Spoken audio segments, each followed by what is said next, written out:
कपाटाला असतात खूप सारे कप्पे. गीताच व्हेज किचनमध्ये बनणार आहेत आज मस्त पालकाचे अप्पे. आज आपण मुलांच्या डब्यात देण्यासाठी पौष्टिक असे पालकाचे अप्पे कसे करायचे ते पाहणार आहोत. तर हे अप्पे खायलाही खूप छान लागतात आणि मुलांनाही पौष्टिक काहीतरी डब्यात देण्यासाठीही उत्तम पर्याय आहे. आणि तुम्ही पाहू शकता मस्त असे जाळीदार अप्पे तयार होतात. चला तर मग रेसिपीला सुरुवात करूयात. तर त्यासाठी इथे मिक्सरच्या भांड्यात 15 ते 20 पालकाची स्वच्छ पाण्यात धुवून घ्यायची. आणि आता यामध्येच 5 ते 6 हिरव्या मिरच्या, 10 ते 12 लसूण पाकळ्या आणि थोडासा कढीपत्ता यामध्ये टाकायचा आहे. आणि आता आपल्याला ह्याची पेस्ट करून घ्यायची. तर इथे मी थोडंसं पाणी टाकून छान अशी याची पेस्ट करून घेतलेली आहे. तुम्ही पाहू शकता मस्त अशी पेस्ट तयार झाली आहे. तर आता एका भांड्यात आपल्याला ज्वारीचं पीठ घ्यायचं आहे. तर इथे मी 1.5 वाटी ज्वारीचं पीठ घेतलेलं आहे. पाव वाटी रवा घ्यायचा आहे. बारीक चिरलेली कोथिंबीर यात टाकायची. यातच पाव चमचा हळद, पाव चमचा बेडगी मिरची पावडर, अर्धा चमचा चाट मसाला, 1 मोठा चमचा धना पावडर, 1 चमचा जिरी पावडर, चवीनुसार मीठ टाकायचं आहे. आणि आता या सर्व मिश्रणात आपण जी पालकाची पेस्ट करून घेतली ती यामध्ये टाकून घ्यायची. आता हे सर्व मिश्रण मिक्स करून घ्यायचं आहे. तर इथे हिंग टाकायचे राहिले होते, तर यामध्ये पाव चमचा हिंग घालायचं आहे. आता यामध्ये थोडं थोडं पाणी टाकून हे व्यवस्थित मिक्स करून घ्यायचं आहे.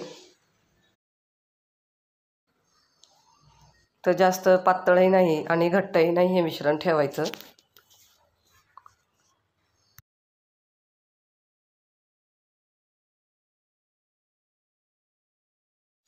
तर अशा पद्धतीने हे मिश्रण छान फेटत राहायचं आहे. 3 ते 4 मिनटं हे मिश्रण अशा पद्धतीने फेटत राहिले की अप्पे छान असे जाळीदार होतात. तर इथे आपण ज्या वाटीने ज्वारीचं पीठ घेतलं त्याच वाटीने 1 वाटी पाणी टाकलेलं आहे. तर हे प्रमाण परफेक्ट आहे.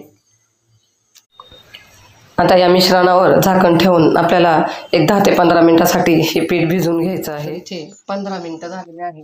हे बॅटर छान असं भिजलेलं आहे. आता यात 3 मोठे चमचे सफेद तीळ घालायचे आणि आता हे तीळ व्यवस्थित असे मिक्स करून घ्यायचे.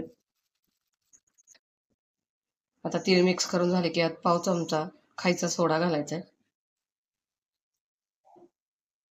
आणि सोडा टाकून ते छान असं व्यवस्थित मिक्स करून घ्यायचे.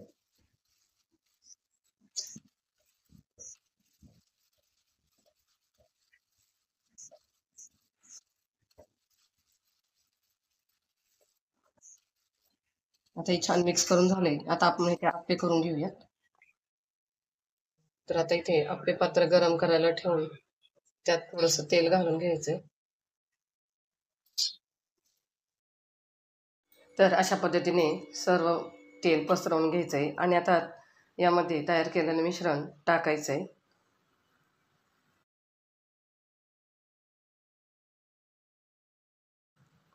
तर मिश्रण टाकताना पहिल्यांदा कडेकडेनीच मिश्रण टाकायचंय, नंतरून मध्यभागात मिश्रण टाकून घ्यायचंय.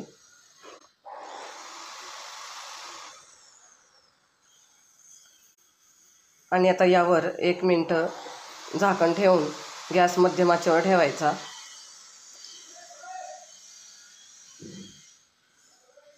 तर इथे 1 मिनिट झालेला आहे. आता आपण हे पाहूयात. आता यावर सर्व बाजूने थोडं थोडं तेल टाकायचे. तेल टाकल्यामुळे अप्पे पटकन निघतात आणि दुसऱ्या बाजूने छान खरपूस भाजले जातात.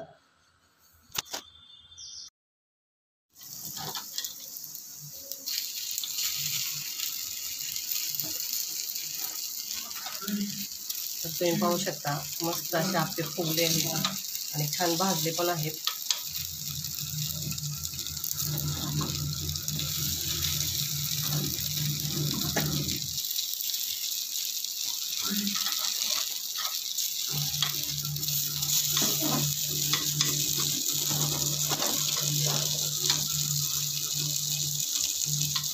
तर अशा पद्धतीने छान अप्पे आपले भाजून घ्यायचे. तर अप्पे भाजताना आपल्याला हे आपले पात्र थोडं थोडं असं फिरवत भाजून घ्यायचे, म्हणजे सर्व बाजूने छान असे भाजले जातात.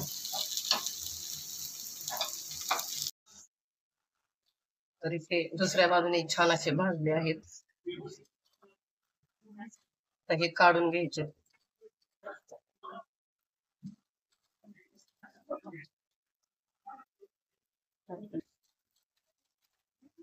आणि आता अशाच पद्धतीने सर्व आपले करून घ्यायचे. तरी ते तुम्ही पाहू शकता, मस्त असे आपले पालकाचे पौष्टिक जाळीदार आप्पे तयार झालेले आहेत. तर एवढ्या मिश्रणात बरोबर 35 आप्पे तयार होतात. तर मैत्रिणींनो, कशी वाटली आजची रेसिपी आणि या रेसिपीचा उखाणा? तर कमेंट करून नक्कीच सांगा आणि पुन्हा भेटूया अशाच एका नवीन रेसिपीसोबत. धन्यवाद.